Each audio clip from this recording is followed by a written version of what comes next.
the bucket and the motor and everything, so, and the wheels, right? Okay, so Kaitlyn, can you show me how it works? It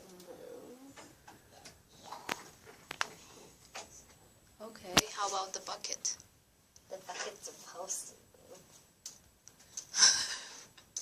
Oh my god. Well, it's actually moving, yeah.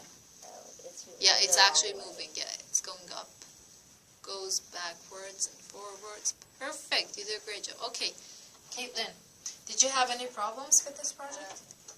Yeah. So can you tell me, like, what problems?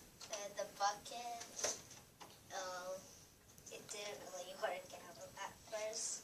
Because the thing was too short, and the wheels, before, like, I used normal wheels, and it didn't really work. Okay, so you added the back motor and the bucket. Okay, and you make the bucket work, right?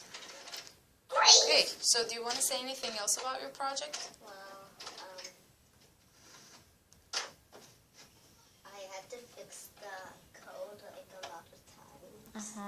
Okay. So it could, like, move. Okay. So did you have fun? Yeah. Okay, great. So see you next time.